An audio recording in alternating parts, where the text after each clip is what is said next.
Class 9 से देखिए last turn पे हम लोगों ने टाइप्स ऑफ इनर्शिया पढ़ा था, जिसमें 3 टाइप्स ऑफ इनर्शिया देखा था। Inertia of rest, inertia of motion and third था इनर्शिया ऑफ डायरेक्शन। अब यहाँ हम लोगों की बुक के हिसाब से जो नेक्स्ट हेडिंग है वो लीनियर मोमेंटम है। इसको हम कई बार देख चुके हैं, लेकिन इसको दोबारा देखा जा रहा है, रिवाइज करा रहे हैं एक तरह से। लीनियर मोमेंटम क्या होता है? लीनियर मोमेंटम को पहली बात तो स्मॉल p सिंबल से लिखते हैं और ये वेक्टर क्वांटिटी होती है। देखिए, अगर कोई बॉडी है, m मास की कोई बॉडी है और वो किसी वेलोसिटी से मूव कर रही है। मैंने बॉडी का मास m सपोज कर लिया और सपोज कर ले रहे हैं ये v वेलोसिटी से मूव कर रही है। ठीक है, अगर कोई बॉडी है वो किसी वेलोसिटी से मूव कर रही है तो उस बॉडी के मास और वेलोसिटी के प्रोडक्ट को हम लोग मोमेंटम कहते हैं। when a body when a body is in motion when a body is in motion, then the product of its mass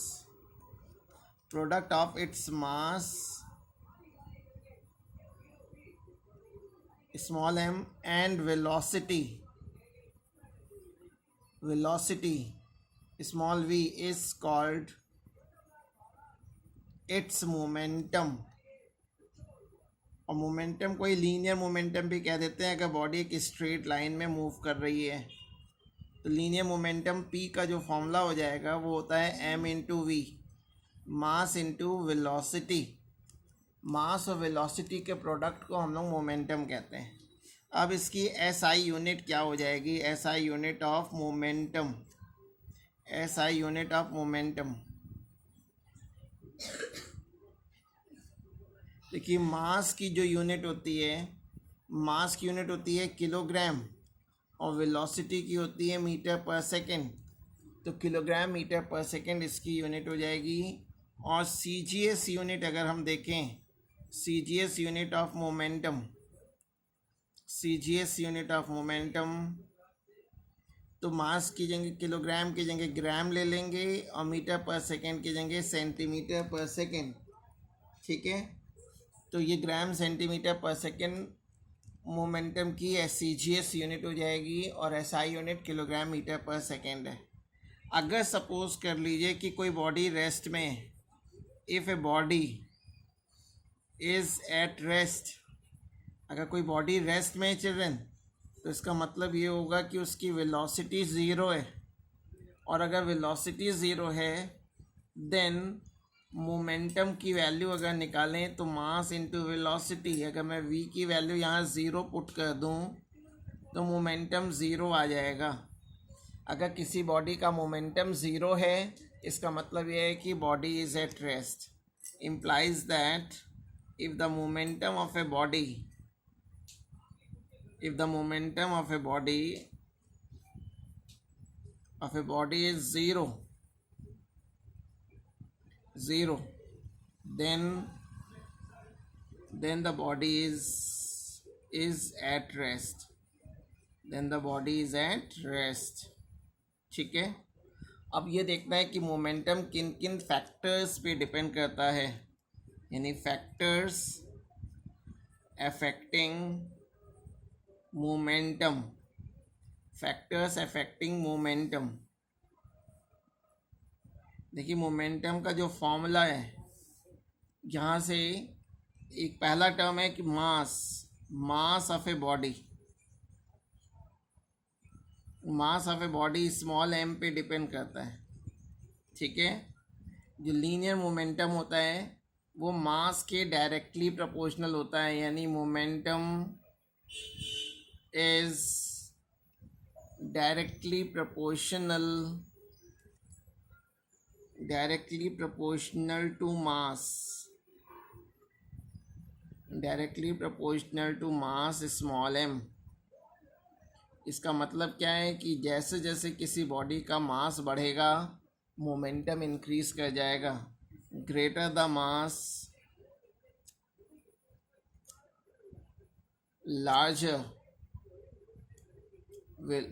larger will be its momentum। ठीक है, मास बढ़ाएंगे मोमेंटम बढ़ जाएगा। सेकंड है velocity, velocity small v। Momentum children velocity के भी directly proportional होता है, वेलोसिटी बढ़ाएंगे तो मोमेंटम बढ़ जाएगा, ठीक है, यानी डायरेक्टली प्रोपोर्शनल होता है। अब मोमेंटम का फोर्स से क्या रिलेशन है, तो हम Newton second law of motion को प्रूव करने जा रहे हैं। प्रूफ ऑफ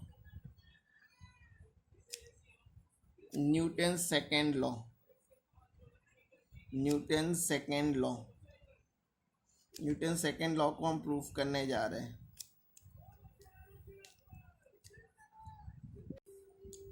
देखिए स्मॉल, मैंने यहाँ पे m मास की कोई बॉडी ले ली है जिसकी इनिशियल वेलोसिटी u है और आफ्टर टाइम t उसकी वेलोसिटी v हो गई है।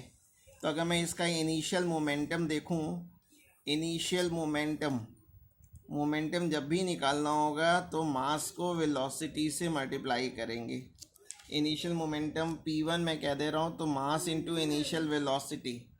और अगर फाइनल मोमेंटम मैं निकालता हूँ, फाइनल मोमेंटम, तो मास को हम फाइनल वेलोसिटी से मल्टीप्लाई कर देंगे m इंटू वी, ठीक है। देयरफॉर मोमेंटम में चेंज कितना आया, therefore change in momentum, change in momentum,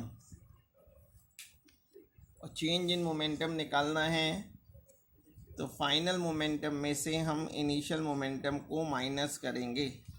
change in momentum को डेल्टा पी सिंबल से लिखते हैं, तो P2 माइनस P1 कर ले रहे हैं, तो delta P is equal to P2 की वैल्यू थी mv और P1 की वैल्यू है mu।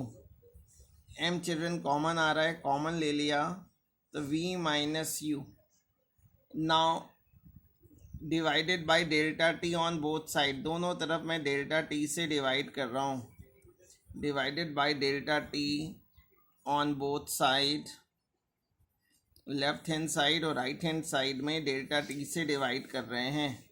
तो ये delta P by delta T is equal to M V minus U upon delta T.